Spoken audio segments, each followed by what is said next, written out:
सुधांशु त्रिवेदी जी, खेमेबंदी पूरी हो रही है और मोदी के खिलाफ जाने के लिए प्रेरणा हर किसी को हर दिन मिलती दिखाई दे रही है। तभी तो पटना से लखनऊ पहुंच गए तेजस्वी यादव।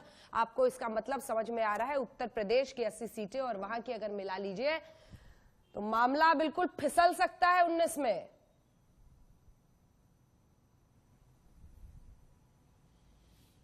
अंजना जी, आपने अच्छा बोला कि मोदी जी से लड़ने की प्रेरणा रोज मिलती दिखाई पड़ रही है। आपने इससे पहले कभी देखा था बिहार का कोई नेता आके उत्तर प्रदेश में किसी नेता के पैर छू ले?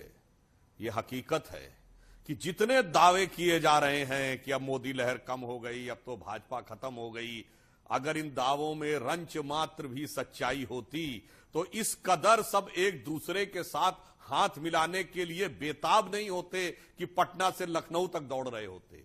ये इस हकीकत को रूबरू करता है कि सभी समझ रहे हैं कि अकेले दम लड़ने की सामर्थ्य नहीं है। और इसलिए सपा बसपा का जो गठबंधन हुआ है, कोई बात नहीं, अनेक दलों में गठबंधन हुआ, भारत की राजनीति में धुर विरोधी दलों में गठबंधन हुआ, पर यह एक ऐसा पहली बार उन दो दलों में गठबंधन हो रहा है जिनके नेताओं ने एक दूसरे के खिलाफ जान से मारने के मुकदमे दर्ज कराए थे और वो केसेस अभी भी चल रहे हैं। यानी जानी दुश्मन एक हो जाएं, ऐसा संयोग पहली बार हो रहा है। तो ये तभी होता है, तो मैं राजनीतिक संदर्भों में कह रहा हूं, जब जान पे बनाई हो। जान पे तो बनाई इसका अर्थ यह है कि जान पे आप किसी बात का रिएक्शन लेते हैं संजय अग्रवाल जी, जान पे बनाई है। इनको पता अच्छी तरीके से कि पिछले 5 साल में भारतीय जनता पार्टी ने जो भ्रष्टाचार किए हैं और जो असुरक्षा देश के अंदर पैदा की है तानाशाही करके, घमंड के द्वारा, कि पूरे देश के अंदर अब लोग, भारतवर्ष में जो लोग भी थोड़े साधन संपन्न हैं वो सोचते हैं कि अब कहीं बाहर व्यापार किया जाए, कहीं बाहर चला जाए, बाहर रहा जाए। ऐसी असुरक्षा भारतवर्ष में कर रहे थे। नहीं, आप अपनी बात काट रहे हैं, एक सेकंड, आप अपनी बात काट रहे हैं। अगर वो फेल हो रहे थे तो मायावती जी के साथ जाने की क्या जरूरत पड़ गई? खुद ही हारते।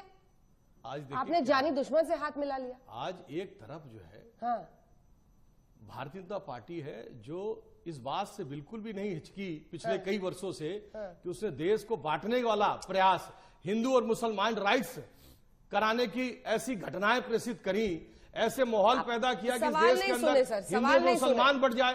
तीसरी बार कोशिश कर रहे हैं किस तरीके से देश में। अरे वो इतने बुरे हैं तो खुद ही हारेंगे। मायावती जी को क्यों आपने सामने कर लिया, क्यों उनसे गठबंधन कर लिया? बड़ा अच्छा सौभाग्य है कि इस देश में सामाजिक समरसता आ रही है, समय बदल रहा है, सब लोग मिलजुल करके काम करना चाहते हैं। सामाजिक जो बंटवारा प्रेषित किया इन्होंने, आज की तारीख में दलित में, शेड्यूल ट्राइब में अमेंडमेंट ला करके, सवर्णों में, बैकवर्ड में सबको बांटने का प्रयास किया। हिंदू मुसलमान ये पहले ही बांट चुके। तो आज की तारीख में बहुत अच्छा है कि ऐसे सब लोग मिल जाएं। और जब हम कहते हैं सपा बसपा मिल गया तो ये लहर तो उत्तर प्रदेश से निकली है, पूरे देश में जाएगी। आने वाला समय समाजवादी पार्टी और बसपा आने वाला प्रधानमंत्री इस भारतवर्ष के अंदर तय करने जा रहा है। ये भारतीय जनता पार्टी को पता है। जब से ये गठबंधन हुआ है तब से इनके नीचे से जमीन खिसक गई है और इनको पता नहीं है कि आगे रोज किस तरीके के। पहले इन्होंने 5 साल में बहुत ढेर सारे गलत निर्णय लिए, नोटबंदी की, बगैर कंप्लायंस वाली जीएसटी लगाई, शेड्यूल कास्ट शेड्यूल ट्राइब में अमेंडमेंट किया, सामाजिक समरसता आपके पैरों के नीचे की जमीन खिसक गई है। त्रिवेदी जी, जल्दी से छोटा सा जवाब, फिर मैं आ रही हूं। आज सुधांशु को पता है कि भाजपा पूरी तरह घबराई हुई है और भारतीय जनता पार्टी खुद आज बंटवारे की स्थिति में पहुंच गई है। भाजपा खुद बंटना चाह रही है। लोग मोदी जी के बिल्कुल खिलाफ इनकी पार्टी में बीजेपी बंटना चाह रही है, डर रहे थे। आज जो सामने है, संघप्री गौतम, नितिन गडकरी जैसे लोगों ने सामने आकर के बता दिया है कि अब मोदी नेतृत्व नहीं चाहिए, भाजपा में भाजपा नेतृत्व ही नहीं चाहिए। इसलिए आज ठीक है, सुधांशु जी, नया नेतृत्व उत्तर प्रदेश से आने वाला है।